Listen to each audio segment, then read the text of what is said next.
Hello and welcome to episode 147 of Fergo on the Freak. I'm that bloke from Rugby League Project, Andrew Ferguson. You can find me on Twitter at AndrewRLP.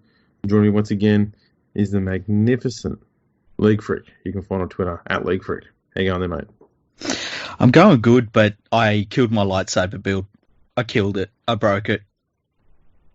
Yeah, see, this is the problem. When you've got a large pointy rod and you apply too much heat to it, there can be problems.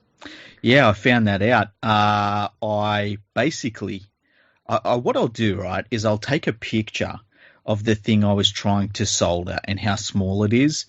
And unfortunately, a little bit of solder got in the wrong place. And instead of the board firing up and it making sounds and stuff, I hadn't got the blade going yet, but I was pretty close. Instead of all that happening, it just doesn't make a noise and it heats up.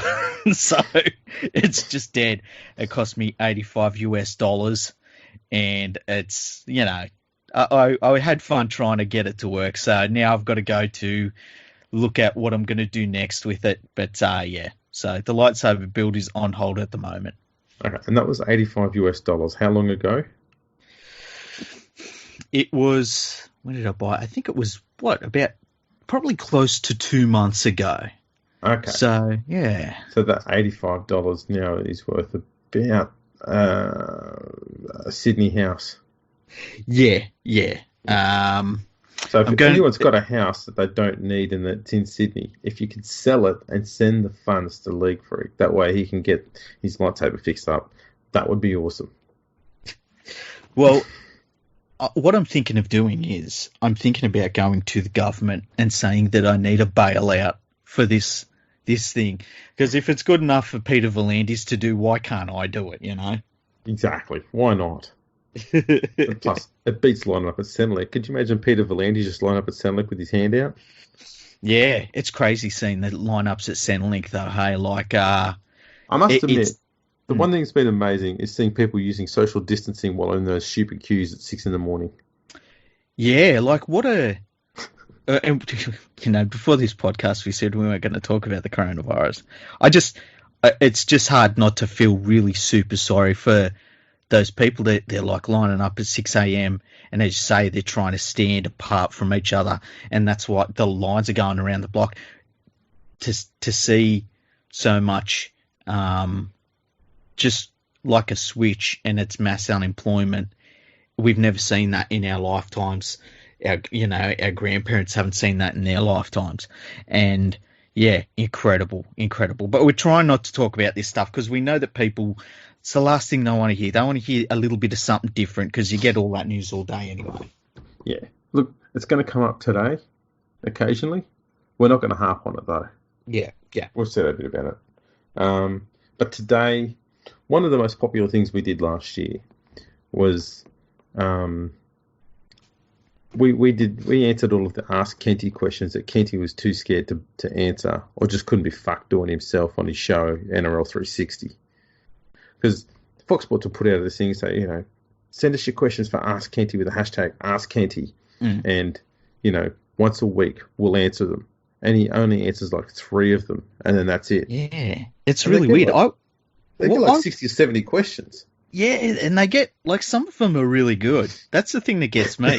And then the ones they put on there, it's like, I'm not saying they're bad questions, but I don't know. It feels like sometimes you see some of the questions being asked that are really, really good and in-depth and things, and they get passed up for, like, what do you think will happen? It's just kind of strange. But imagine if Paul Kent didn't know how many people are asking questions of him. Exactly. Well, I don't think he does. I wouldn't be shocked if he just didn't. I could see him being the sort of person that's like, yeah, I don't ever look at Twitter. It doesn't do it for me. Well, he has said that everyone on Twitter is an absolute idiot or a Fruit Loop or something in the past. To be fair, right? Is he wrong? I wouldn't say everyone. Because I'm on there. Yeah, that's true. You're probably one of the more chill people. I know 2 or 3 more people that I could probably put in that category. The rest are fucking insane. Yeah, I love Twitter. I seriously do. Because You get to have the crazy conversations, the funny stuff, all of that sort of gear, the arguments and whatnot, but you don't have the toxic swearing and yelling and abuse hurled at you that Facebook has on it. Yes, People seem to be a bit more laid back with their abuse and anger on Twitter. Oh, really? See, this is the funny thing. I don't use Facebook. I don't use it at all. So I don't know what goes on Facebook, just like Paul Kent might not know what goes on Twitter. So I didn't realise that Facebook is more toxic, is it? No, yeah, Facebook is more toxic in my experience. That's crazy. I can't even imagine what that's like. Yeah, I mean, classic example, Clarkey. He has a very big following on Facebook, but not a very big one on Twitter. Okay. That sort of gives you an indication what Facebook's like. Okay. So let's get into it, shall we? Okay. Ask Kenty. Yes. And I'll try my very best this time around to say the usernames who have asked the questions. Yeah, we'll try and... it's hard to pronounce some of them, but we'll do our best, eh? Yeah. So the first one comes from Daniel McCamley. And he said, should the NRL quarantine all players for a month in the Gladstone camp, test all players and isolate those infected and resume in 1 month's time? I just don't see... I think it's a cool idea in theory, right? And I think that you could plan it out well in theory, but I think in practice, I don't understand how that kept on having momentum. I never thought it was a realistic option. No, and to be honest, that comes from this idea that the coronavirus is somewhat, lack of a better word, afraid of warmer climates. Yeah. Thing is, they have quite a fair bit of coronavirus in Manila, one of the warmest climates there is. Yeah. And the World Health Organization's website even has on there that, this virus will go anywhere. The climate is not a factor. So, for me, this whole idea of going to Gladstone or North Queensland is just pointless. It's not a way. You can't get around it. I agree. And the thing is, too, it's a lot of people to move. That's a mass migration, right? That is. And you put them into a camp, what are they supposed to do during the whole week? And then on top of that, just one person has even a sniffle, and it's all over. Yeah. It just seems like a lot of money to spend, because if they were ever going to spend money to keep the competition going, it had to be cost effective, so they weren't spending more money than they were actually making by keeping going. And I don't know, it didn't seem realistic to me ever. That's right. And as you said, if one person gets a sniffle and then bang, you've got every single player gone. Yeah, exactly. That's it. So it's too risky. Yeah. D. Watson Hayes says, if the resumption of the competition takes place in 10 weeks, meaning round 3 takes place in June, and the NRL can play all of its 212 games, including Origin, does the $1.8 billion broadcast deal remain intact despite a delay in scheduling?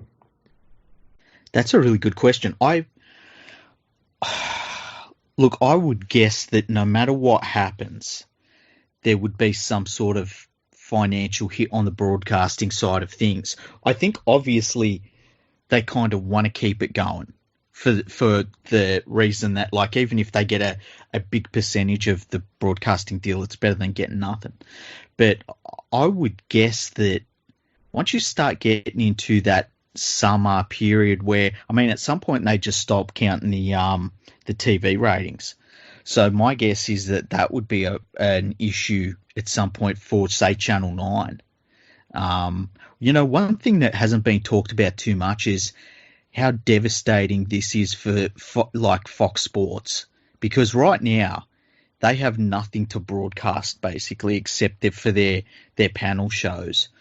And I've seen a lot of people talking about getting rid of their not only their Fox Sports but their Foxtel altogether until the footy comes back. Yeah. I think that for all this talk about how devastating it is for all of these other sports and stuff, these sports will start up. I don't know what you do with the entire infrastructure of a pay TV network that you basically just stops generating money. That to me that might be one of the biggest losers out of all of this. Well, I'd be surprised if KO has a single subscriber within a week or two, because I mean, there's no point in having it if there's no sport on. That's all. That's all it does. Yeah, and At it's least come at with a really Foxtel, bad time for them because they've yeah, got all of these deals where it's like no locking contracts to try and get people on board. And now everyone's just going to jump out of, and they're not going to be on. They're going to have to basically start again. yeah. So I'd imagine the broadcasting deal will remain intact, but this would be one of those cases where, the contract will have a whole heap of different things in there, obviously. Mm. But I don't think it would have a situation where a pandemic shuts down a sport, because usually if there's going to be an issue that prevents the game from going ahead, it's going to be someone's fault. But this is something where no one's at blame, everyone's impacted, and you're like, there's nothing we can do. We can't be arseholes either way. Like, the broadcasters can't be arseholes and say, no, money's off the table. We'll just go, what do you expect us to do? Yeah. Yeah, and that's the thing. It's like, you're not making money, but we're not making money either. It's like no one in any of these situations is sitting back and going, well, we're out, but we're okay. It's like everyone is losing money. Everything is stopped for everyone. Except for Jerry Harvey. Oh, yeah, Jerry Hart, yeah. He's rolling in the cash. Everyone's buying bread makers, apparently. Yeah. As far as off tangent here quickly. Yeah. If your business is selling shitloads of stuff. Yeah. Say you're Jerry Harvey. Yeah. How good a marketing thing do you think it is to come out and say, I fucking love coronavirus, and my sales are going through the roof? Do you reckon that's going to boost your sales? My feeling, you know what I feel like it is? I feel like that some people that are very successful, and you can't argue with how successful he is, they get surrounded at some point by so many people that say yes to them that they don't hear a no, right? They don't hear a, oh man, you shouldn't say that. They don't hear anything like that. And I think that eventually gets you. I think that's what gets a lot of these high-profile people that come out and they say something. And, down the track they might work out that it was the wrong thing to say. But, yeah, I agree. I think it was really a silly thing for him to say. I think he realises it. And, yeah, not just, yeah. I mean, what can you say about something like that? It's just stupid. Yeah, well, I mean, I expect him to say something stupid because I don't know if you've noticed, he started getting gigs appearing as a semi-regular guest on Sky After Dark. Oh, no. All bets are off at that point, hey? That's always a smart move. Yeah. BMO16 says, are you taking pay cuts, Kenty? That's a really interesting question, right? Because I've seen a lot of businesses, and like I'm talking Qantas and all that, and even rugby league clubs, I've seen them say, well, the players are going to stop earning money, and the front office staff have been told to take their annual leave, and the board or the chief executive or stuff has taken a pay cut. And it's like, hang on, they're only taking a pay cut? They're not losing like everything like everyone else? So I wonder how that works, hey? Like, I mean, if Paul Kent's putting in the work, he deserves the money that he's earning on Fox Sports. But it's an interesting question. It's a really interesting question. Yeah. Especially when there's people in Fox Sports who are losing their jobs. Yeah. But, you can't throw that at Paul Kent at the same time. I'm feeling really nice tonight, aren't I? I'm being really understanding. I thought, here we are. We've thrown a bone in your backyard here. You can just chew on it ravishly for a while. And you're like, no, I'm just going to look after this bone and treat it nice and give it a cuddle. You know what it is? Right? I've recognised over the last couple of days, and it might be something stupid, that everyone is stressed. Every single person is stressed by what's going on. It's a stress. And it's really easy to overreact to things and take things the wrong way and stuff like that. And I don't think I felt that myself, but I've sort of over the last 2 days especially, I've been like, you got to give a bit of a leeway to people at the moment. Like, I guess I think that's what it is. It could be. Yeah. Could be something I call TP relief. What's TP relief? you finally managed to buy some toilet paper. Oh man, And life is just peaceful all of a sudden. You're like, oh, the world is at one. Everyone just calm down. I tell You've you got what, TP relief, mate. I was stocked up. I was stocked up like about 2 months ago when this shit was still in fucking China. I was buying toilet paper. All right. One thing I will never ever run out of is toilet paper. They'll find me, right? I will be starved. They'll be like, man, he's just a skeleton in the corner, wrapped up in all of his toilet paper. At least his ass is clean. Yeah. Matthew Pritchard 6 says, do you see the game going back to 1908 where players would have to get a normal job and play league on the side? No. It's really straightforward. I mean, I can understand where. I think the thing that people are forgetting is that when everything starts back up again, the NRL will be like the TV networks and everything are going to be like, quick, get this shit started immediately so we can start generating money again. Like It's not, I think that's the thing that's been forgotten in a lot of things. Exactly. Maurice Condren said, if the opportunity arises with the return of crowds to help generate revenue for 14 series, I see. He's suggesting a 4-team series between New South Wales, Queensland, England, and the Kiwis. And he thinks that this tournament would be a stadium and TV blockbuster. Thoughts? That would just be New South Wales and Queensland. That would just be a normal state of origin series with England and New Zealand losing games to them. Yeah, I would think so too. I mean, the Kiwis, if they turn, and the problem with the Kiwis is you don't know if they're going to turn up or not. But and England would get flogged. Yeah, so I'd probably just have state of origin and then a 3-test series between New Zealand and England. Yeah, that would be better. Yeah, that for sure. Work. I think that's the best thing there. Mm-hmm. Next one is Wombat_81. The NRL is saying September 1st is the latest they could restart and have a full season. Surely it would be highly likely that many clubs in the NRL itself would have collapsed by that date. I see a lot of people talk about clubs and the comp collapsing. Yeah. I don't know, something about that concept seems silly to me. Yeah, I especially, well, the first thing is because everything is stopping. It's not like there's a competitor or something that's going or anything. And as we've said, like it's going to be one of the first things that is starting and is going to immediately generate a lot of money straight away. So, how many businesses right now are able to say, look, if this all is almost done and dusted in September, we know that we're going to be generating like however many millions of dollars it is for the 2 hour, 2 hours worth of work that we're putting in. There's not many businesses in the whole world that have that sort of guarantee ahead of them like a lot of professional sports do. So exactly. I think it's a very different scenario than I think a lot of people are seeing. I think when we talked about this a little bit, I think for a club to collapse during this time, it would be because there's almost a third party issue that they've had to deal with.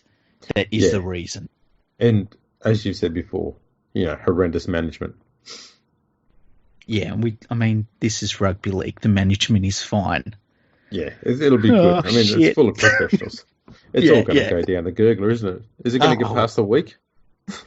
Yeah, they might already be done. We just don't know it. What do you reckon Justin Potato's up to at the moment? How would he be handling this? He'd be sitting in a chair rocking backwards and forwards. Sucking his thumb, holding a teddy bear. Called Robbie. Thelonious Brunk 1 said, if I use your column instead of toilet paper, am I at risk of catching COVID-19 or will I just lose the ability to write coherent sentences? It's a really good question. I don't know the answer to that one. I suppose it depends on who's touched the paper, I guess, if you're going to get COVID-19. But then again, I haven't seen any documentation that suggests that you can get COVID-19 anally, unless you're wiping something else with toilet paper. Listen, And if I that's the think case, use it on the other part of your body before you use it on your ass. Just as a general practice. I think you've brought up a really, really interesting point here. Can you catch it anally? I think we need a systematic study on this, okay? And we need to start it as soon as possible. Sure, maybe that should be televised or streamed at the very least. Put it on a website. I'm sure there's websites out there that would cater to that sort of scientific research. Are there? Where would they be? Hang on, let me Google this. Whoops, not suitable for work. Jubilee Johnny. Mm-hmm. This question very, very neatly ties in with the last response. Okay. Paul, how many times a day are you masturbating now that you are in isolation? That's a really good one. I'm trying to think of my own levels. There's been no change. Been no change? Yeah. Yeah. Still, just like clockwork, 5 times a day. Just to keep you, loose. As I've said before on the Virgo Freak Pod Twitter account there, for all those people who are working from home, the first thing you've got to do is watch the porn and get the masturbation out of the way first thing in the morning. Yeah, early on. Yeah, because as soon as you know that you're working from home, the back of your head saying watch porn. Yeah, yeah. And so you just got to rub one out at the very start of the morning and go, right, now I can focus on work. Yeah, you got to be professional, don't you? Exactly. I mean, we're not fucking around here. You got to fucking start up your computer, right? Go to your favourite site. You start feeding the geese, okay? Get it out the way. Now we start working. Exactly. You can't have distractions. Not in this climate. No. Well, yeah, exactly. It's a really important time in human history. Bust a nut and then focus on it. Exactly right. Caramel Mad has tweeted, Todd Greenberg for years said he wanted to sell a product, and he said over and over, has this pandemic exposed the incompetence of the people running the game under this stress test? The game hasn't been fun to watch for a few years now. Too much stop-start. So this is someone who, I dare say, is a subscriber to the Daily Telegraph. Not just the publication, but to the views as well.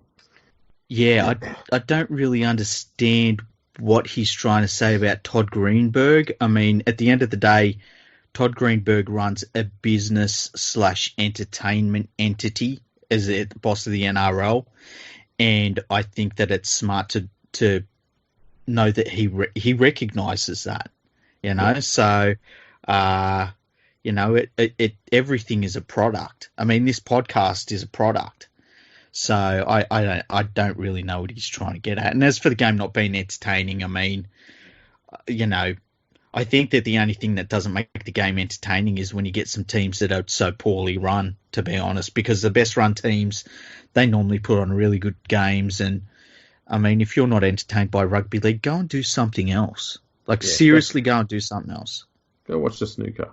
The fact he says there's too much stop-start suggests to me that he's only been watching the game for about 3 or 4 years. Yeah. Because just go and watch a retro game from the 90s or 80s and how many times the scrum was reset. Well, remember when you and me watched there was a grand final from, one was it? The 50s. No, I feel like it 60s. Was the 60s. Yeah, I think it was 64 or 66. Yeah. And it was passages of play in between stoppages, and it was a great product for its time, and you can appreciate it for what it was. And there was some great. I mean, I don't think people realise. You watch some of them games and you see things that are like, that's vision for today. Like that's that player saw something that if you saw it in a game today, you'd be like, that's amazing. Yeah.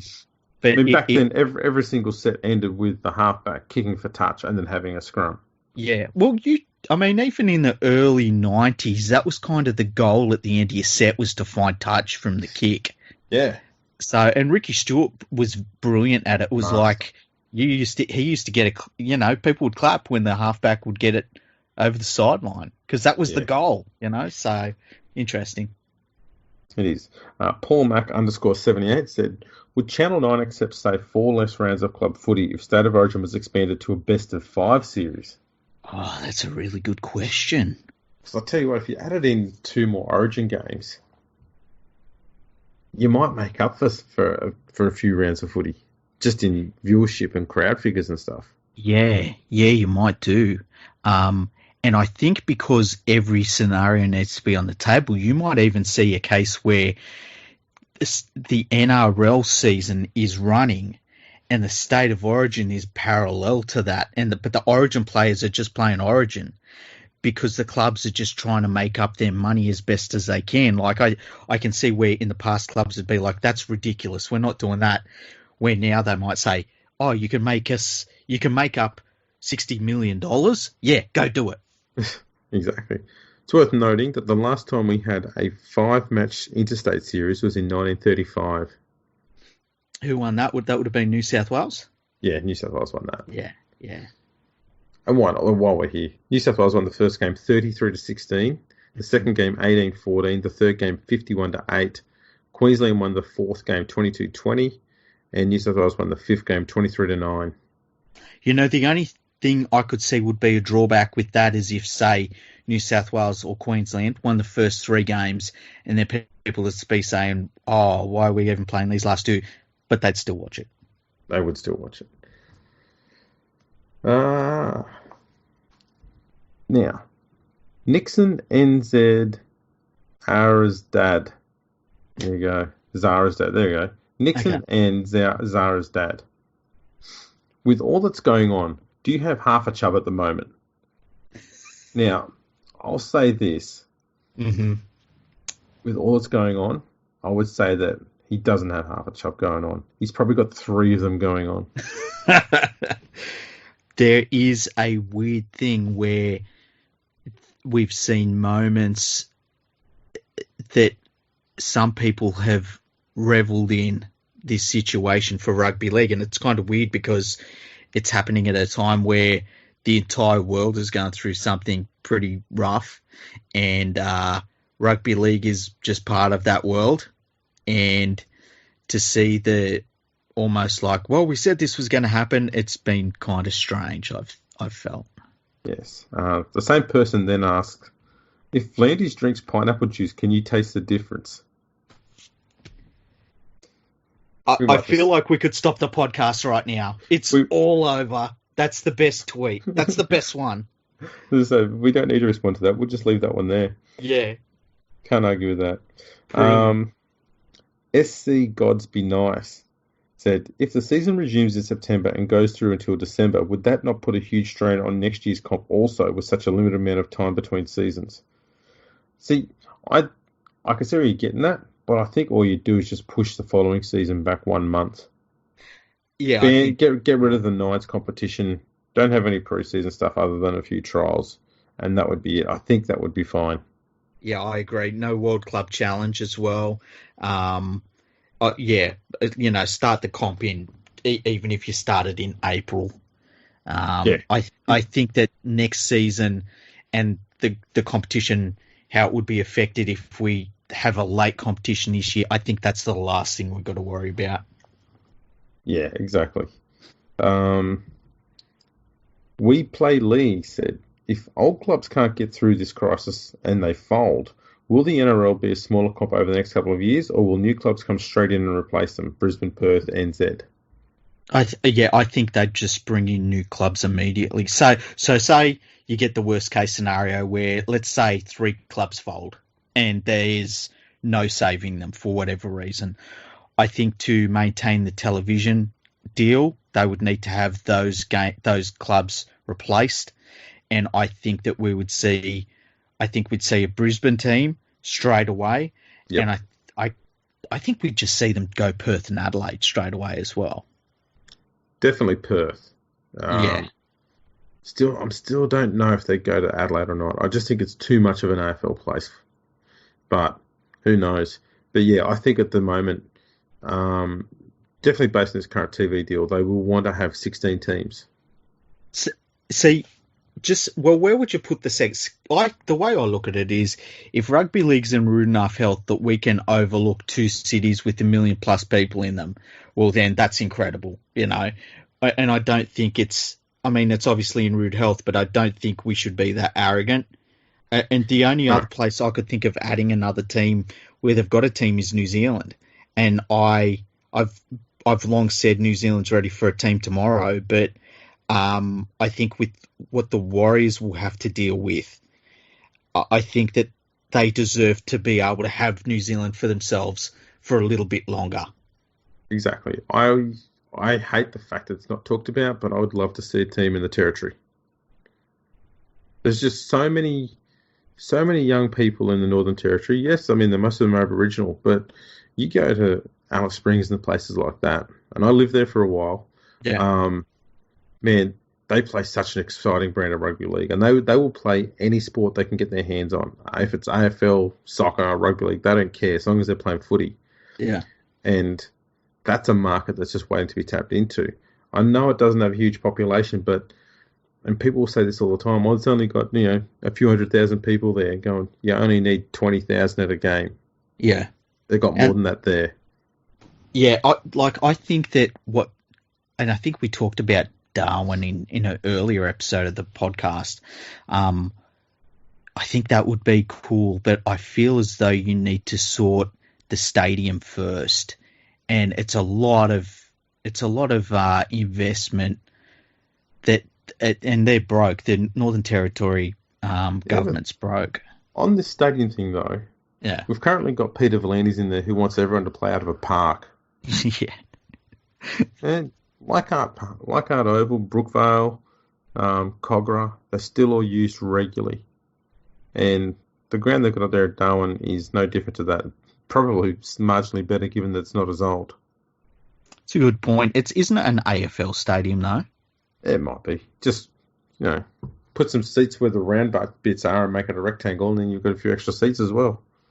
I've often wondered if, with stadiums, and look, I'm not a civil engineer, Andrew, but I wonder with AFL stadiums like that, if you're able to convert them to better for being rugby league by digging down. If you dig down, say, even 3 meters or so, would that allow you to put seats along the sideline that bank into the field? But I don't know. Yeah, probably could.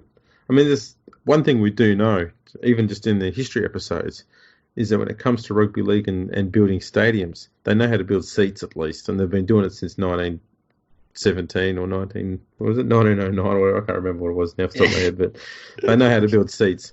We'll be fine. What one was that? That was the I think it was 1917 or something. Was it? Man, it's late. It's late. I've been doing a lot of work recently, and my brain's not functioning as it should. That's why we're doing this. Yeah. Andrew _1269 said, do you think it was the poor refereeing or the expensive costs involved in going to a game that contributed to the lowest crowds for a round 2 ever? Oh my God, what a fucking moron. It might have been the global pandemic, you dumb fuck. I wonder if he's just trolling Kenty and saying that, Kenty will always try and find a way to blame the game. You're right. It very could well be that. That's the problem with Twitter. Sometimes sarcasm doesn't come through very well. That's my true. Problem on Twitter anyway. At Sutho Dan said, yes, I've got a question. Can Kent be shut down? Also, please stop yelling at your wife in public YouTube. Don't know what that's about. Oh, yeah, what the fuck? I don't think Kent can be shut down. No, he's a entity unto his own. Yeah, pretty much. Thomas 589746115 sounds legit. Yeah. Especially if you don't save your username every time you log into Twitter, and you've got to try and remember that bloody code all the time. When will it be time for you so-called journalists to take a pay cut? It's coming. I mean, I well, guess that they're all taking pay cuts at some point. yeah. Nothing. But I mean, at the same time, does it really matter if you take a pay cut when you've got 3 gigs? I mean, he writes for the telly, he's on Fox Sports, and he's on a radio station. That's true. I tell you Taking what, three people's jobs, he should be told to take a job cut. when a journalist loses their job, it's kind of like when you run into a vegan. Everyone hears about it. That's true. Voodoo Rock says, "What are you complaining about now?" What? To Kenty saying, "What were you complaining about now?" Oh, what were you complaining about now? Yeah, that's a really good point. You'll probably complain that there's no footy on. That's like it'll be something stupid. It'll be something really stupid. I can't believe we shut the game down just because of the sniffles. Yeah. Yeah. Oh, it's just the cold. Don't worry about it. That's right. Roy Sunderborg said, "Are you secretly trying to take the game down from the inside?" Yes. Well, you know what? The thing is, they're outsiders. All journalists are outsiders. As much as they like to say they're insiders, they are not. They are not part of it. They're not part of the game. Yeah. Dream Chaser 436 says, "I'm immensely tragic. I get the feeling that if all this mess gets too expensive for the Penn family and we can't find someone else with the means to purchase a club, we will be the first club gone." Thoughts? I think Manly are in a precarious situation compared to the other 15 clubs. Yeah, they're the one for me that I really properly worry about, and I can't. It's nothing about the Penn family in particular. Like, they've been unbelievable keeping the club going, but I just feel as though, you know, it's a real bad situation they're in. You know, Yeah, and they're the one though. They feel like the one, don't they? they do. They're going to have a lot of focus and attention on them because of that. So I don't think any club's going to shut down, but they're the ones that are going to be close. Yeah. Slevin K 5475538 is asked, and I'm definitely going to let you answer this one first up. Should Greenberg be held responsible for his financial mismanagement of the game with only $70 million in the bank and zero assets and no sources of revenue? Hell, even Uncle Nick's got more cash in the bank than the greatest game of all. SMH. This is wonderful. Okay, first of all, the assets that the game has. That people forget sometimes that the game actually sells hundreds of millions of dollars every year in merchandising. And that's because they've got logos that are actually worth something and team colours and all that sort of stuff. So that's actually something that the game owns. And on top of that, every single time the ARL said, we're going to put a little bit of money away. We're going to put $40 million away. We're going to put $50 million away. We've had a great year. The clubs would scream, we should have that money. We know what to do with it. We're better off because we're at the front line. We're at the cold face. So the club should be fine because they've been putting all this money away. Apparently the ARL's been given them as extra club grants. The club grant used to be covering just the salary cap usage of each team. And then it was bumped up by John Grant because the clubs were screaming to high hell. So that's why there's no fund. That's why there's no massive bank balance for the NRL. You know, it's basically on the clubs. And a lot of the people that are attacking the clubs over that, they were the same people that were saying, give the clubs the money. And some of them were saying, give us the money, because they were running the clubs at the time. You know, the other thing is too, anytime you hear a fucking News Limited journalist saying that the game's been run really poorly and where's the money, they ran half the game for more than a decade. Why weren't they paying part of that money into a fighting fund? It really pisses me off. Exactly right. And they would know themselves, News Limited, how much it costs for these clubs to run because, I mean, they ran, they were a major shareholder for the Broncos and basically owned the Melbourne Storm for a long time too. And the Melbourne Storm ran under a financial loss for many years. Yep. Despite being the best team in the comp.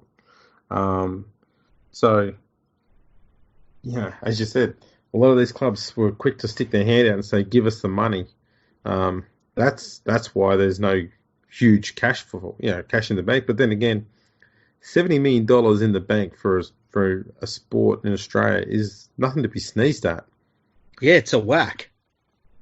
Bad pun there. But I don't know what assets they think the game should have. Like, the only assets that it could possibly have of a sizable scale are not going to be ones that are going to be of any genuine value when nothing can be done with them. Like, if they owned a football ground, what are you going to do with it when you can't play games on it because there's a pandemic and everyone's going to stay inside? Yeah, That's not an asset. The very worst thing you could own right now is a football stadium. Yeah, it's by a long way. It's not an asset when you can't use it. All it is a liability, and that would just cost you more money. Mm-hmm. I don't know what. I think some people have got this impression that the NRL should be like a government, or like something on Monopoly, like you should own a waterworks and a gas station, and you should own all this stuff, and people pay their bills and you get money from it. It doesn't work that way. No. And we've talked about this with clubs, and they're like when they say, "Oh, we don't make any money," and like we've said before, in an ideal, perfect scenario, if a club has its best financial year ever, it basically should not make a single dollar, because every extra dollar that it makes should be poured back into junior rugby league, or trying to expand their footprint, or there's always something you can always spend that money on to try and expand the game. And that's basically what the NRL has done. I mean, you've got to remember when the ARL Commission come into being and the game found financial independence from News Limited and the old ARL, which was basically nothing, they had to start a lot of things from the ground up. They had to restart junior development programs and development offices and, being able to fund local grounds, things for local grounds in areas. And there's so much the ARL and the NRL has had to re-establish since the game become independent. That's State where leagues. A lot of money. Yeah, that's where a lot of money has gone in itself. Exactly. Don't mind that. My daughter just kicked the hell out of the wall. And she's back to sleep. She's fine. Yeah.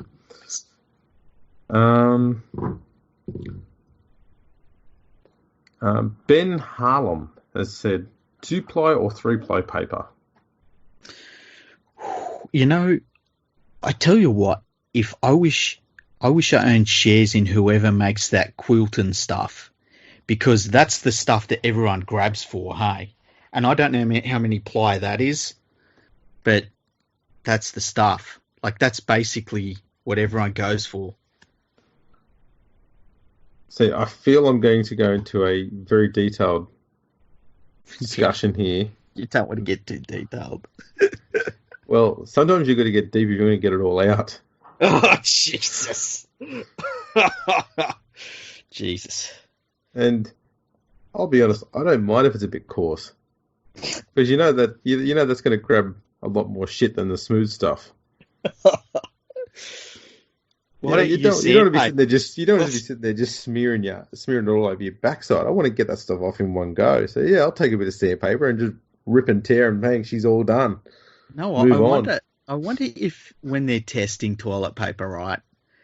Because it's got to be an art and a science. I wonder if they technically have like a grit rating on like the sandpaper rating. Like if they, I don't know what the easiest going sandpaper is, what number it is. But I wonder if how chili has like when you have something and like habanero sauce will be one thing, but then you've got on the Scoville scale, you've got stuff that's basically a chemical burn. I wonder if the toilet paper's that way, but the other direction. You call it a skid bleed score. Oh, Jesus. Oh, Jesus. That's terrible. That's fucking terrible. That'll be going in the show notes. Yeah. Oh, man. Mid underscore Mac21 says, "Wait, Kenty, why'd you cough on me tomatoes at Coles?" Why do That's you have probably his because, tomatoes out, first of all? well, yeah, you should be putting those things back. Maybe he found toilet paper and couldn't hold it in. Possibly. Um, but yeah, why are you shopping at Coles either? Anyway, Ripper Champ says, if either or both the NRL and Super League get cancelled this year, does the World Club Challenge go ahead next year between both comps champions or not? Well, no, because there's no champions. Yeah. I think what we'll see is anything they can possibly cancel, they will cancel. And the World Club it's like as you say, any nines competition, the World Club Challenge. I can't believe they haven't made an announcement on the Kangaroo Tour yet. I think all those things will take a back seat to the club competitions and Origin. Yeah, I guess at the moment they're waiting to see, essentially, if this coronavirus slows down and comes to a halt in Australia at least over the next 2 to 3 weeks. Yeah. And if not a stop, at least halts that rapid growth that's been going on. Yeah. And if that does happen, then they might just go back to the table and say, let's go week by week on this suspension. And when the health officials say, you know what, we think we've got it under control now, then they'll go back to playing and they'll determine what will go on with those tours and stuff and all that then. Yep. So I think they're trying to do they're trying to have a bit of both ways. They're making sure they're doing the right thing by suspending the comp, but they're not going to put a time on there as to when they'll talk about getting it back underway again, like the AFL did. Yeah, it's going to be interesting to see what the go point is, whether it's the government coming out and saying, because the first things that'll start up as soon as they possibly can will be the sports. And it's going to be really interesting to see if that decision comes from the government, if it comes from the federal government, or if it comes from the state governments, or if the sports take it upon themselves to say, all right, we're at a position now we believe we can start up again. Really going to be interesting because we've never seen this before. So, there's no real answer to that yet. Exactly. Ronnie_Peace asked, do you think it's fair or humane to any person that has to self-isolate with Josh Maguire? Oh, jeez. That's pretty rough. You wouldn't want to say, oh, man, I got something in my eye. Can you help me with it? Well, he would be keen to say yes. True. He would be thorough. Yeah, he'd pull your eye out and say, let me have a look. You wouldn't want him going to the other end, though. No. We won't go there anymore. Yeah. I think we've covered that. Thoroughly. Yeah. Dirk Verveek asked, hi, Paul, given that Rupert Murdoch destroyed Rugby League with Super League, well, he tried. He didn't destroy it. Tried, yeah. Isn't it only reasonable to expect that the old prick will put his hand into his skyrocket to help keep the NRL alive? Let's be honest, he has been paying a fair bit of money to the NRL for a fair few years with Fox Sports. Yeah, that's true. Look, man, Fox Sports is in more trouble than Rugby League is. And it's crazy to think how many different things are. Does he still own Fox Sports? I believe so, but I don't think he owns the sister company in England anymore, which was Sky Sports. Okay, yeah. I think he sold that one off. Okay, yeah, because man, I think Fox. You could see Fox Sports making sure that their main sports, the ones that they make money off of, are financially ready to rock and roll as soon as possible. But at the same time, man, they're going to be paddling upstream themselves. So how much can they really do? Yeah. 2035 has asked, what will you find to complain about this week now that the game you hate so much has been cancelled? It's a good question. Rugby League still exists, even though it's not on. Exactly. Still whinge about it. Southern823 asks, would the NRL look to force a merge between Sydney clubs or keep Sydney clubs as they are and risk losing fans if clubs die? I think the NRL has learnt that mergers aren't always best for business. Yeah. It took West Tigers a long time to build their own fan base as the West Tigers, and there's still a lot of division within the club, and it's hard to say whether it's generated more fans than what Balmain and West would have had if they'd have been separate and still existed today. And that's something that I think that is constantly in the back of their minds going forward. Yeah, I mean, I feel as though the Dragons won, and there's probably Illawarra fans that don't feel this way, but I feel like the Dragons one is probably gone as smoothly as you could expect them to, and even then they've had some issues. I think, say for instance, we've talked about the Seagulls. I think if the Seagulls folded, or they handed back their license, is probably how it would work. I think if the NRL was interested in keeping a team on the North Shore of Sydney, they would just take that license over and restart them again. But if they decided that, look, this is a free license out of Sydney we can use, I could see them making the Manly Seagulls in Brisbane, like saying the Brisbane Seagulls or whatever. I could also just win a Manly. Yeah, just saying to them, like, take this over, and almost trade on the history of the Manly Seagulls. I say it was someone like, and I'll use my club, Penrith. Say Penrith folded and the NRL didn't want a team in Penrith, which I think they would. I could see them saying, we've got this license, let's chuck it in Perth. Well, let's chuck it in Adelaide. And because it's such a weird time, and it's there'll be so many things in our lives that will change like that, I think it'd be like tearing the Band-Aid off quickly sort of thing. Yeah. Ankle Tapped asked, what'll happen first? Dragons sack Mary or Dragons go bankrupt? Dragons go bankrupt. Yeah. Mary's not getting sacked. No, not at all. He's the safest man in rugby league. Yeah, I mean, you look at the season that we simulated in the last episode. Just the bounce of the ball really went against them. Yeah, God, they were so unlucky. They were super unlucky. QWERTY 58559205 has asked, the rugby league community is renowned for supporting each other. Is there a way we can support the families of players, their support staff and TV crew whilst they go into isolation? I sense a very good notion there, but I'm pretty sure that financially they're quite well off. Yeah, I've said this on Twitter, like, the person that needs your money right now is you.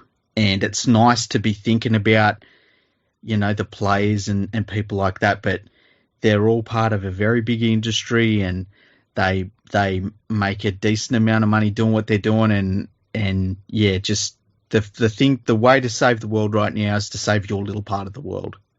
Yeah. Kenny Bania _ says, in light of what you said last week, I don't know what it was because I haven't watched it. Yeah. Do you think you're entitled to be paid now that the competition has been suspended, Paul? Or does that only apply to the players that actually produce the product? Well, to be fair, Paul Kent's producing a product for his employer right now. It's obvious, if the games aren't being played, I mean, the players' salaries, the players' income is going to be affected by that. There's just no way around that. And look, the Players Association's been really open about that. And, because they've got no other choice. Everyone's losing money. Everyone's not getting paid. You can't pay someone with money that isn't there. Exactly right.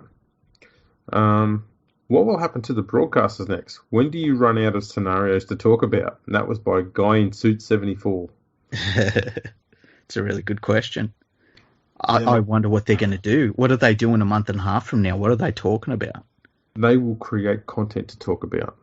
Yeah, they're just going to end up, they talk about what they talk about themselves now. It's just got to be a cycle of that. Classic example.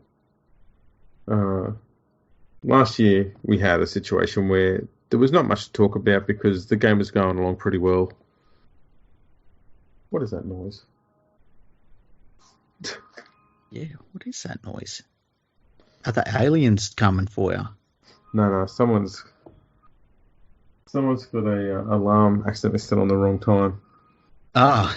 Do you want to go and get it? No, we're just going to have a musical interlude in the background. Yeah, that would be nice. It's very... That's just lovely. Let's just listen for a second. There you go. Okay. So, yeah, as we saw last year, when the broadcasters didn't find they had too much content to talk about, they would then just harp on the referees. Yeah. And they'd attack the referees. Then they'd find something else to talk about until they've run that story dry. And then they come back around and go to something else. And they'll always find something to move on to attack. That's the way they work. And they always try and make it so that it doesn't matter which way, the NRL goes on a topic. Mm-hmm. They're able to bitch and moan either side of it. And the referees is a good one. Because I'll sit there and say, classic one is, referees are crap. We need to bring in the ref's challenge. Mm-hmm. So the ref's challenge comes in. And it's every time a referee's challenge is upheld and the ref is found to be wrong, bang, you can attack the referee because he was wrong and say, how right we were about the captain's challenge. Yeah. But they won't sit there and keep supporting it when the captain's challenge is proven to be a complete waste of time, which it has been so far. Yeah. And so everything is about arguing and complaining to create a change, which they can then complain about as well. They don't want solutions. They just want something to complain about. Yeah, and do you remember last year, and I can't remember exactly who it was, but I know Laurie Daly was involved, where there was a cycle of there was a journalist said something, and then Laurie Daly said something about that, and then another journalist said something about what Laurie Daly said about this other journalist. And the whole media cycle was created about this, and it was like, they just made this. It was created out of nothing. This isn't talking about the game. They're talking about everything, what they're talking about amongst themselves. It was kind of weird. Like, there was a lot of articles like, journalists' response to other journalists. It's like, who cares? Well, I've got to take umbrage to that. Because I wrote an article along those lines last year. Oh, that's right. I forgot about that. And it was... League Freak backs calls for Cowboys and Paul Green to go their separate ways. Yeah.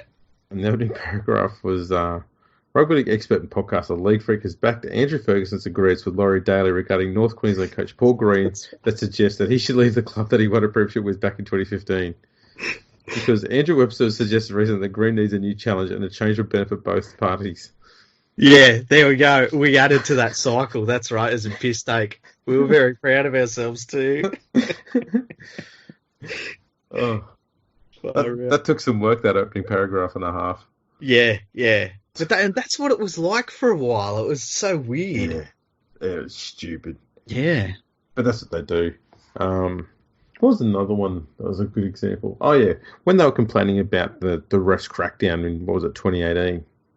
And how they're cracking down on the ruck and trying to get that cleaned up and get the wrestle out of there. And they're going, there's too many penalties, it's killing the game, and blah, blah, blah, blah, blah.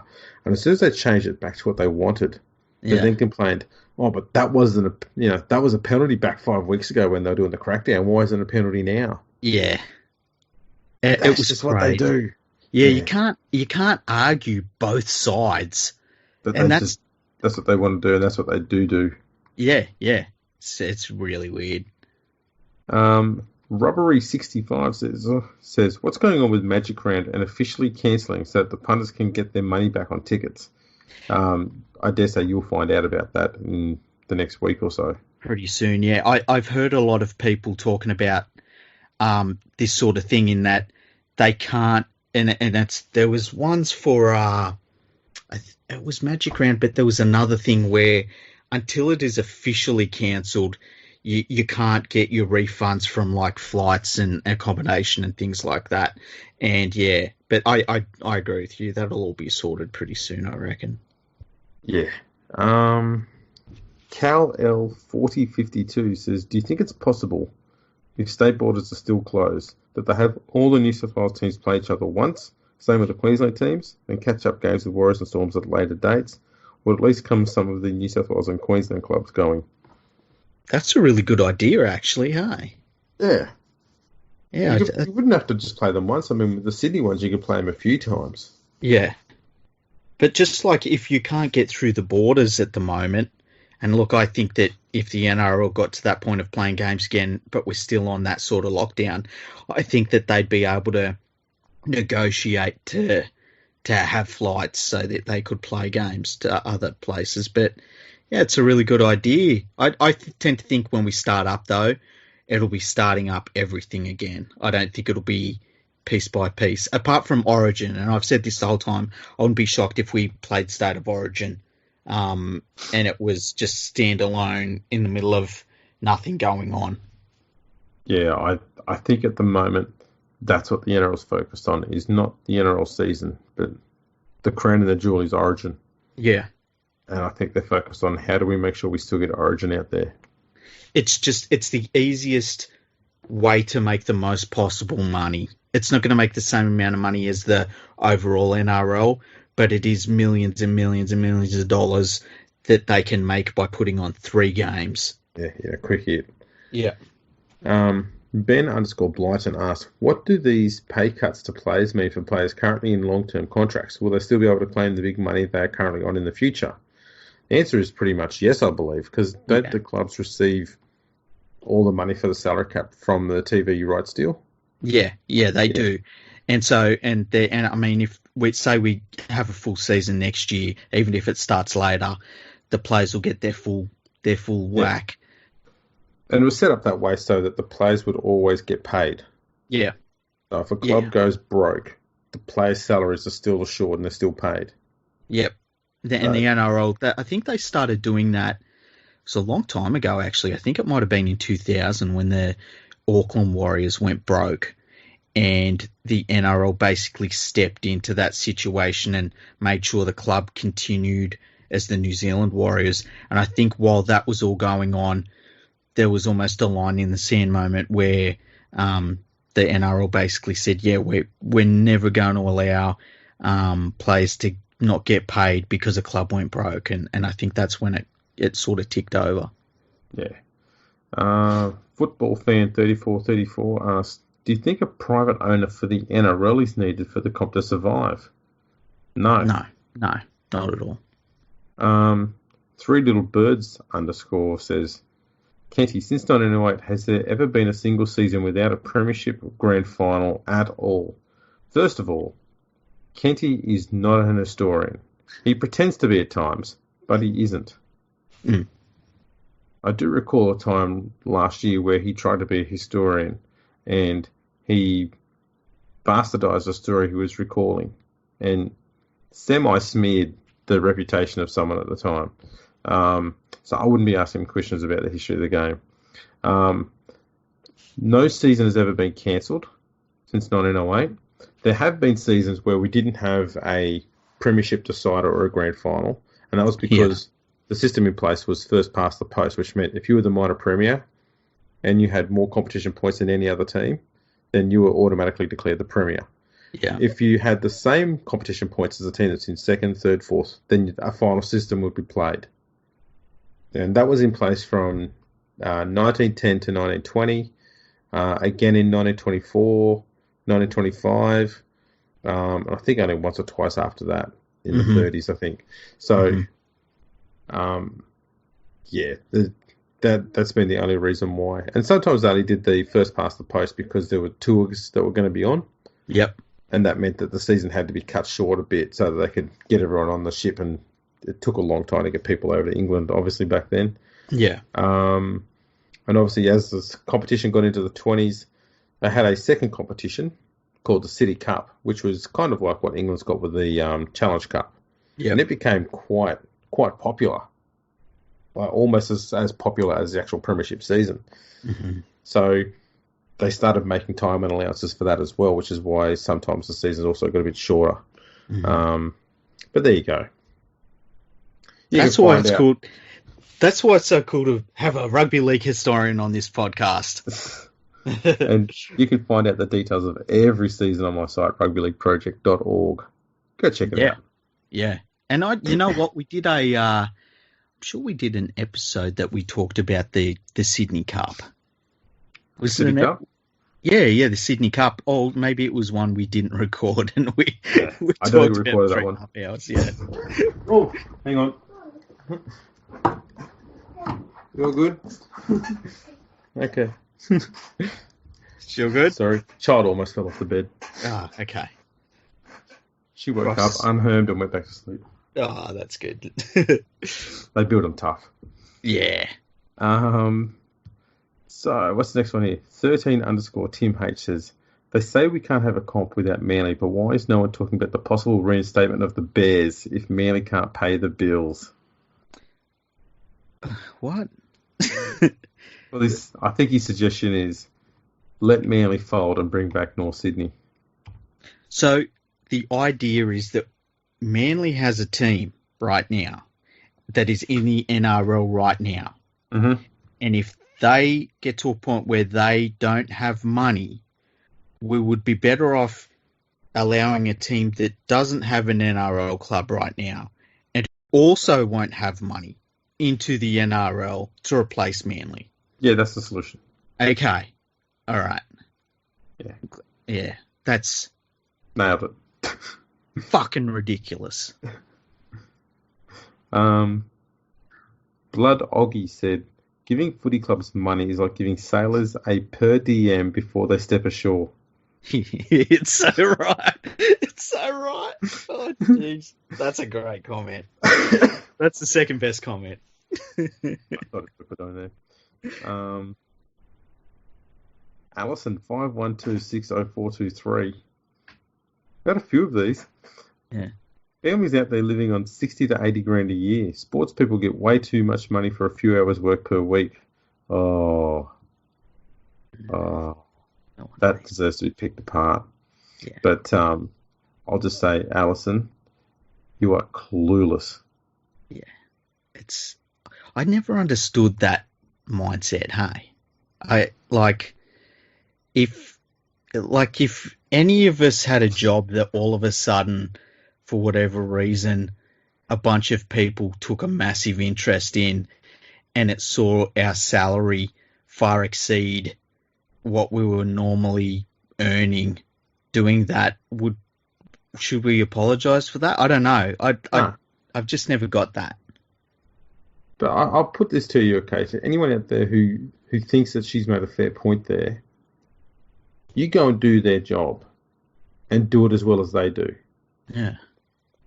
And you do it for as long as they do. And you go through what they put their bodies through. And you come back and say, yeah, they should only be on 60, 80 grand a year just like the rest of us. Yeah. Just no. Because a lot of these guys are foregoing, not just their own choice, but they're foregoing a education or, going to uni, stuff like that, to getting a proper degree, especially in the past. So when their 10, if they're lucky, 15-year career is over, they need to have earned most of their income for their entire working history in that 10 to 15-year period. Yeah, and there's the other thing of and I've brought this one up a few times in the last few days. If you run a cupcake store right now, there's plenty of people that would be like, how do you make money out of cupcakes? It's all very, I don't know, a little bit judgmental. And I don't know, I feel like when people ask this question and have this sort of mindset, there's the same sort of people that'll, key a Tesla when it's parked in Penrith Plaza. I don't get it. I like people having nice things. Yeah, I don't know. People are just a bit. I think comments like that come down purely to jealousy, or envy. That's about it. Matty Hypebeast said, surely the most efficient way to manage salaries is to use the NBA-style capped contract for players, apply that to non-playing employees and cap the quantities, allow each team to have one only max contract player, then cap the payment tiers. That must work. That's not how the NBA works, though.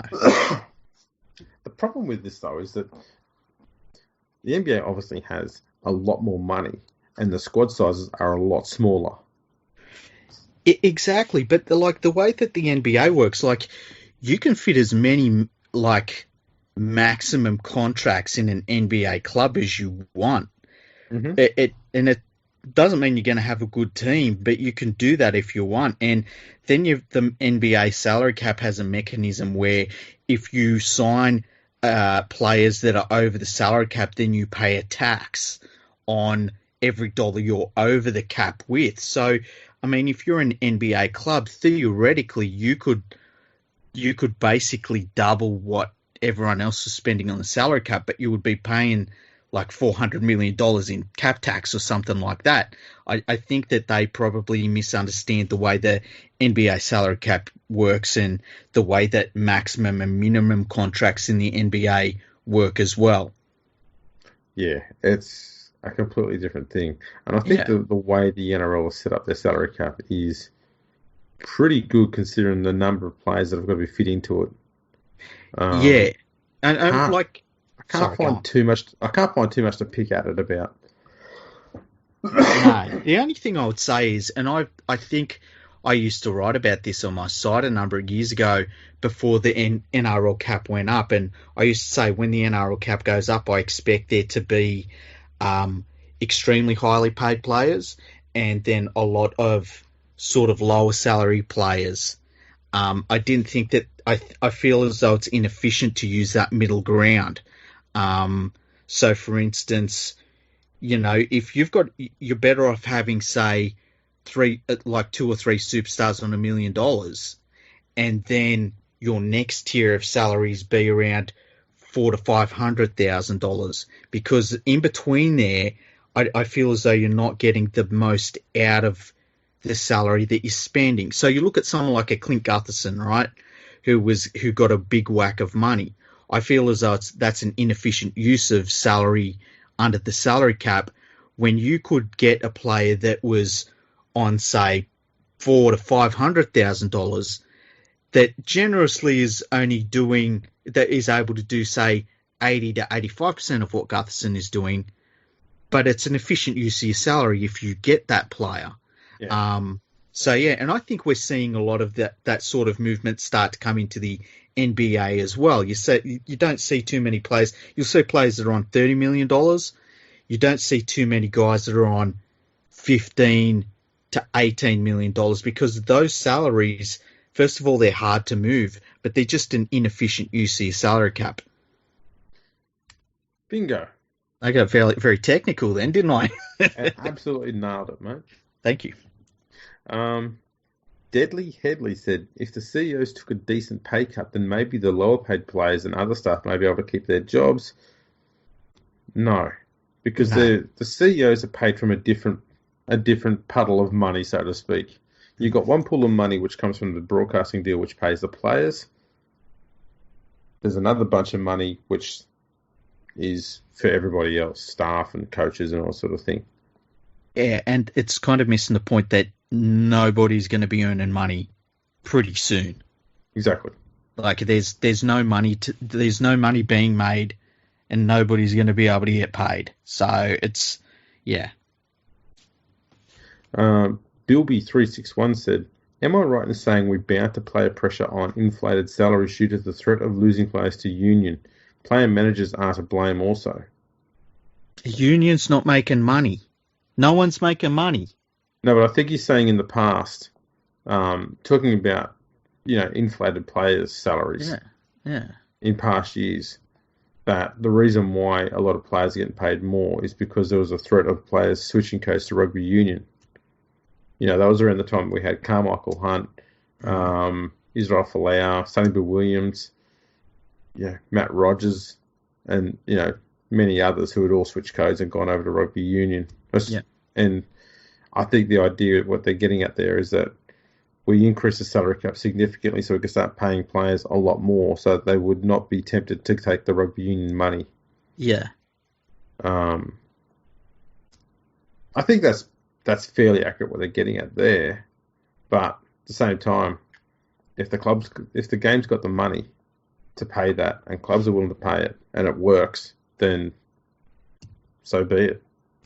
Yeah, and that's what rugby league began for, because players saw that money was being generated and they could basically should have been getting a cut of that money, and they weren't. And so they started rugby league so that they would be getting some of the money they were generating, and the NRL is generating this money, and the players deserve it. Yeah. Tweeting Steve says, can removing Paul Crawley be a part of the new business model? Jesus Christ, yes. Yes, I'm sure we can do this. Although I feel as though Paul Crawley he's the Paul McGregor of Fox Sports. He ain't going nowhere. You can't stop him. I kind of admire it. He's that's the only admirable thing he's got going for him. Yeah. Because Paul Crawley on there, listening to him is like,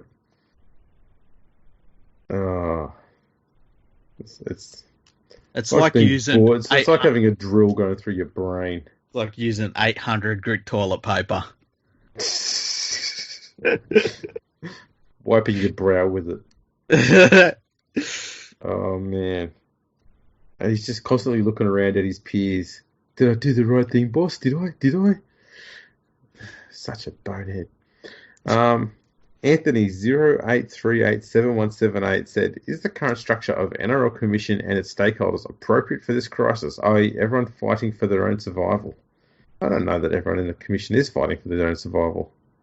I've actually been really, really impressed with the way that everybody's sort of singing from the same sheet. You know, I've yet to really see any faction of the game stand out and say, no, this isn't right and we deserve this. So every single level of the game has sort of understood that this is an extraordinary circumstance and that there's not going to be a solution for something that can't be solved at the moment. And I've been really impressed by it. It's one of the few times I think we've seen the game pull together and have a single sort of focus like this. What do you think about that? Do you remember too many times where we've seen this sort of thing? No, it has actually made me wonder. Do we have too many levels of government, I guess, within the NRL? If the ARLC and the NRL are constantly on the same page and in agreement all the time, then surely we don't need one. Like we've got to cut one of the two out. If the ARLC is in agreement with the NRL, then why have the ARLC? Or why can't the ARLC just run the game? Why have the NRL have a governing body? Why not just have the ARLC do it? I can't see why we need to have both parties if they're always in agreement and they're all working in the same direction. Yeah, I know what you mean. I feel as though the ARLC is so close to the NRL anyway that they almost work hand in hand. And I think that the NRL, because and I think we should completely not have a New South Wales Rugby League and a Queensland Rugby League and all these things. I think the NRL should run all of it. And that if we're going to have those things, they really should be, officers of the NRL, basically. And I think that's what they've tried to do. I think that I don't have a problem with the governance of the game at the moment. I think it's very easy to have a corporate culture that comes in where you've got like people that you don't need to have there. And I think that a lot of that fat will be cut because of this shutdown that we're all having. The area where I think that in life in general that we're seeing you don't need is councils, local councils. I think that when shit hits the fan, we've gone federal government, state government, who gives a shit what a mayor thinks. And I think that this has shown you don't need local government. Exactly right. Stumpy the Rogue says, Kenty, can you advise who does Ben's hair so I can avoid? Well, as of now, no one. Maybe Benny does it himself. Well, he has half an hour to get his hair done. And it was funny when they brought in the new things and the Prime Minister was like, you can kind of get your hair cut for half an hour. And all the females on my timeline on Twitter were like, he's never seen a female get a haircut. Exactly. Healable Tangent says, what happens with the contracts that expire on October 31? They cease to be. Yeah, that's the end of them, I guess, yeah. I'm assuming he's asking in relation to if the season goes beyond October 31. Again, if those players want to keep playing or if the clubs want to keep them on, they need to get them on a contract. Yeah, and I think that there would be, because it's a kind of will be a one-off, I think you would see the Players Association sit down with their members and say, look, this is what's been put to us, that the 2020 contract will run through to, say, December 1st, and they'd all sign off on that. And, I think they'd sort that out really quickly, to be honest, because it'd be a way for them to get their money for this year. No, that's exactly right. The next one, where'd it go? There it is. Sea Eagles 12 says, do we know how Rugby League dealt with the aftermath of the Spanish flu back in 1918? How did that change the competition? Simple answer, go check out our recent episode about the Spanish flu. Yeah, it was a great episode. You did a tremendous job filling us in on how that happened, and yeah, it was a really good one. So check that one out. Thorough too, as always. Yeah, number one historian in rugby league, Andrew Ferguson. Number 2 in rugby league podcasts, behind Tony Collins. We love Tony Collins. We should get Tony on soon. I saw somebody posted a episode that he did about a smallpox outbreak that happened in the UK, and it was earlier than the Spanish flu. Yes. And I haven't yet listened to it, but I saw someone post it. I thought, wow, that's one to listen to as well. Exactly. Strong words by Richardson, in which I agree for the most part, but surely he's suffering from memory loss when he said no one helped out South Sydney. The Bulldogs were there for a strong part. I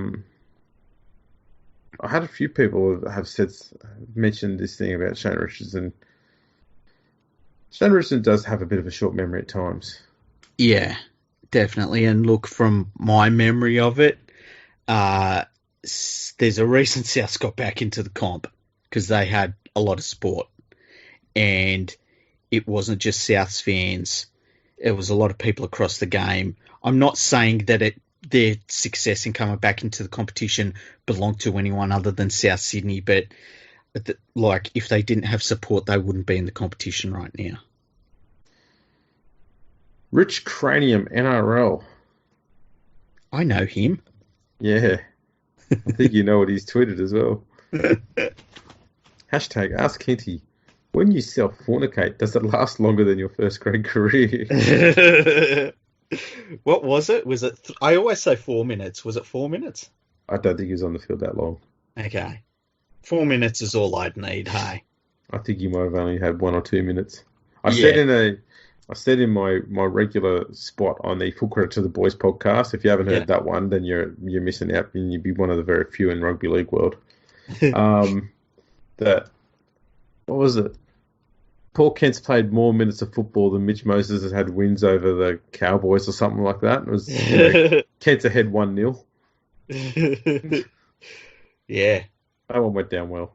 It was a good couple of minutes, though. You know what? If you've put in a good couple of minutes, that's all you need, really. Hey, he played enough time to get his own profile page on Rugby League Project. Exactly. How many players and how many people that love the game could say that they've got their own page on Rugby League Project? Yeah. I'm not on there. Not as a player, anyway. There is no Ferguson on there as a referee, but it wasn't me. It makes me wonder, should you start up a profile page for podcasters? You know what?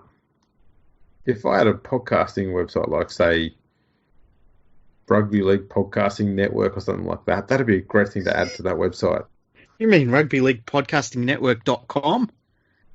Yeah, that'd be a great one to have. Does anyone have that? I believe somebody does, Andrew. Who would that be? That would be me. Years ago I had part, and it's still on my page somewhere, when I used to go on an English rugby league forum, and I made a page of known rugby league trolls on that forum, and it was good fun. It was a lot of fun putting that together, and I know the trolls that were on that page, they really enjoyed it. They had a lot of them contact me and say, "Oh, that's cool, but add this part." And so I did that a lot of the time. And I think I put myself on there too. So yeah, it was good fun. Maybe we should do something like that. That's a good idea. That is a good idea. The last one we'll read out tonight comes from Kelly Jane, and she says, "The game needs to be run by business people and stop footballers in their management." We did have a businessman running the game, and a lot of people hated him because he didn't know like rugby league stuff. Because apparently that's part of the role, running a business, as you know about rugby league. Yeah, Kelly Jane, she's been a long time follower of mine on Twitter. So hello, Kelly Jane. But the funny thing was that when a businessman was leading the NRL, he was run out of the job by footballers. Yeah, and he was doing a lot of great stuff. Yeah, he really was. Especially given who he replaced.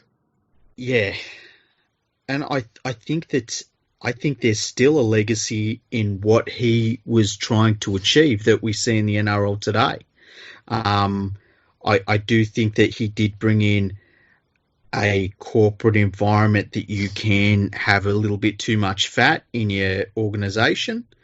But outside of that, I think that there were some tremendous things that he brought in that the game still gets some tremendous value out of. And it was a real shame that he wasn't around for a little bit longer.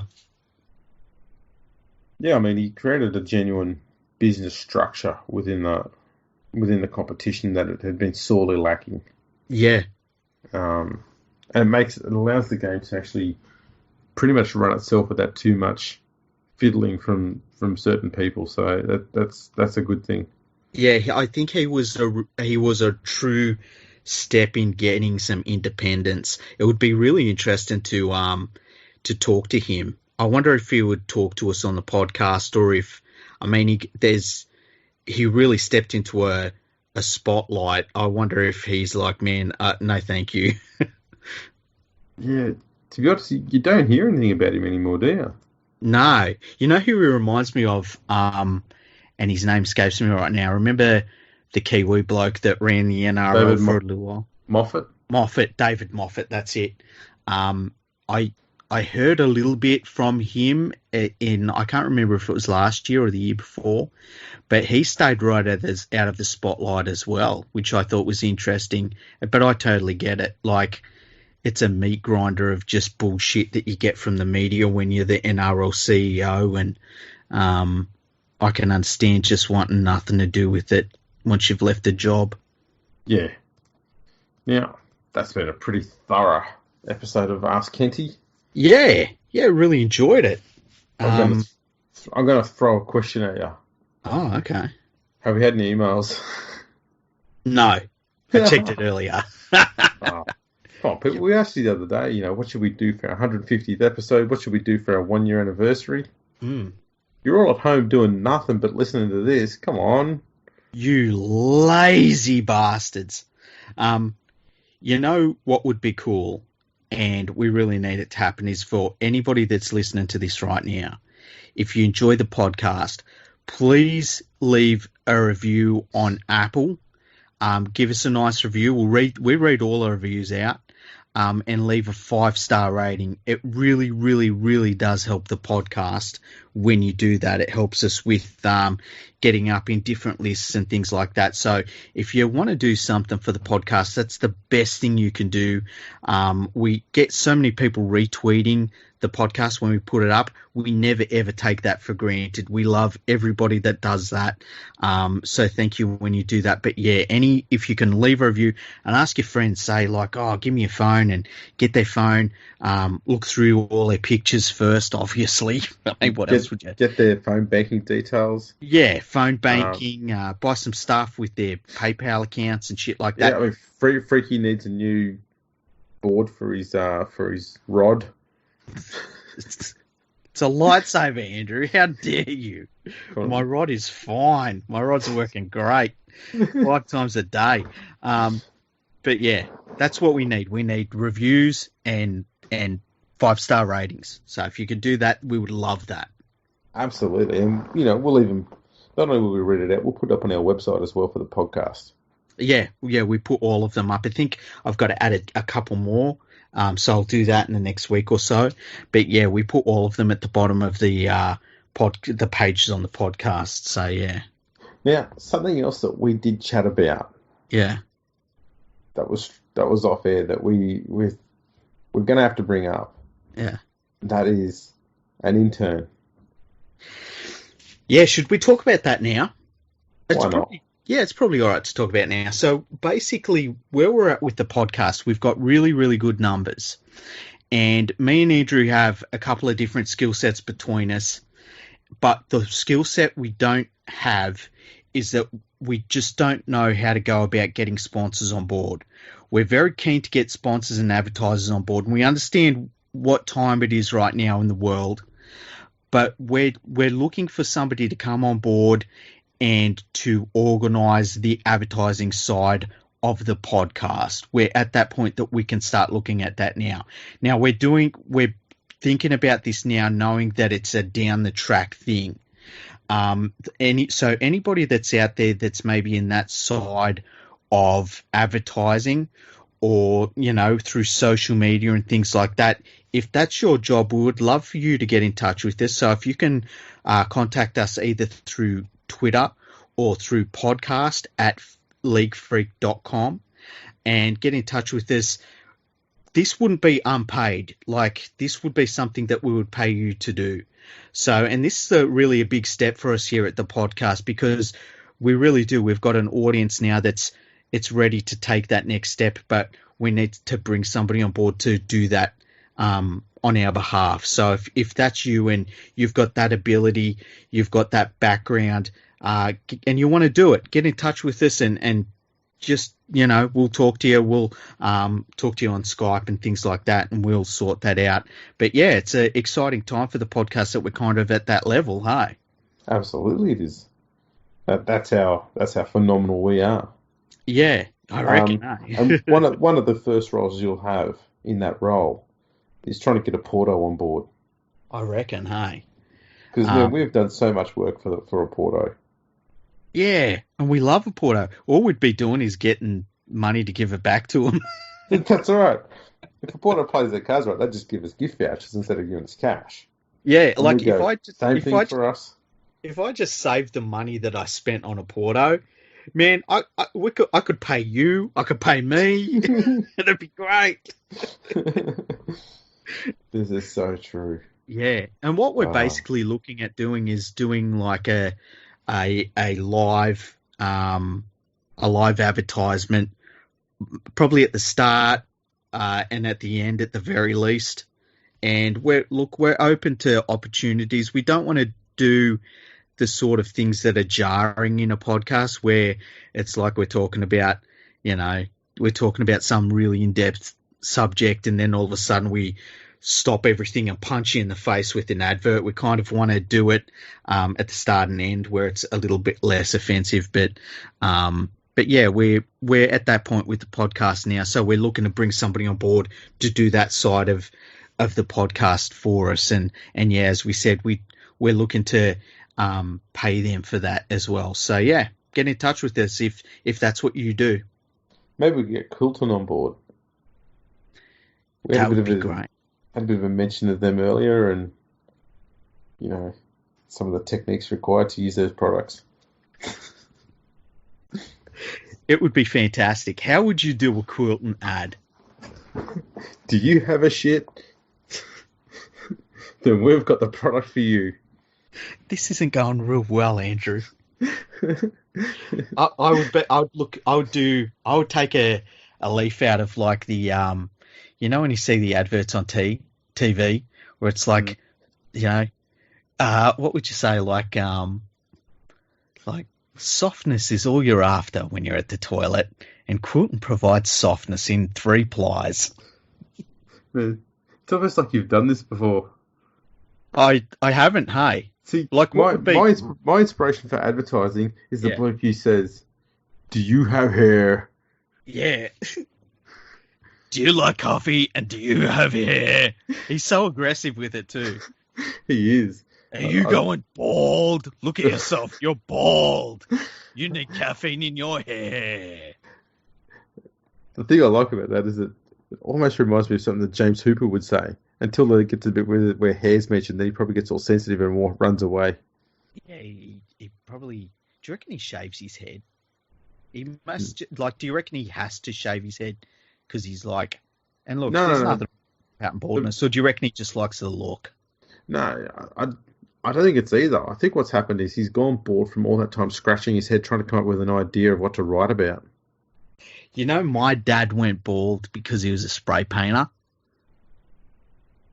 Okay, I feel like there should be some sort of step Okay. in the middle of that sentence to find, how we get from one point to the next. Was he drinking the paint? I don't know. How does that work? So this is what I've been told. We might get a doctor that'll come on and be like, that is fucking ridiculous. But basically, like my dad's side of the family, they've all got really nice heads of hair, and I'm lucky. I'm the same, right? So, yeah, it really is. It's thick and luscious. It's the sort of hair that ladies, you'll know, like you'd like to run your fingers through when stuff happens. So anyway, what? When stuff happens. Yeah, you know when things are happening, they like to run their fingers through your hair, like, the toast popped up. Yeah, when you're watching TV, But yeah, well, like when the toast pops up and you're eating, and they want to run their fingers through your hair as you're eating. So yeah, anyway, so my dad had really long hair, which is something I've had in my life too. I'm talking down past the shoulders. And so he was a spray painter, and apparently when you're a spray painter, you can get to the point where the paint sort of kills your hair follicles in your head if you don't wear a hat. So that's why I see a lot of spray painters wearing a hat and headgear and stuff like that. Well, not headgear, but, something on their head. And that happened to my dad. So my dad would have really long hair, but he was bald on top of his head. And yeah, so because I'm not a spray painter, I don't have that. I got nice. Kind of like a modern day Hulk Hogan hairstyle. You know what? Exactly like Hulk Hogan's haircut. That's exact. And my dad was he could grow a really good mo as well, which is something I can also do. Real nice porno tash. And he's a fucking product of the 70s, so it's that classic 70s look. But yeah, imagine Hulk Hogan's basically look. That's kind of look my dad had. Except that it didn't go down. His moustache didn't go down the sides. It was just the tash. Proper one. Yeah. That's some showy thing. Thick and lustrous. But yeah, so, the ladies know what I'm talking about when they run their fingers through your hair. There you go. We'll just leave that one there. I just need to have a nice little bit of silence around that. Let that sink in, ladies. Yeah, let that sink in, ladies. Sure. That's something we can probably put on there for a source of revenue for you. What? Eating? Well, ladies can come to the house. And you just got a little hole in the door. Yeah, keep going. And you just put the top of your head through the hole, and they can just run their hand through your hair. Yeah, then you charge them for it. They run their fingers through my hair. That sounds like a perfect way to end this episode. I agree. It's been a good one, Andrew. I thought you did really well. Yeah, I just read tweets. I did good. Yeah. You're really good at hosting podcasts, hey? Yeah. Out of all the hosts we've had for this podcast, I'm close to one of the best ones we've ever had. I'm fucking terrible at hosting this podcast, I feel like, when I host it. Nah, it's all good. As long as I get through not calling myself Andrew Ferguson when I do the intros, I'm like, I've achieved something today. That's always good. Yeah.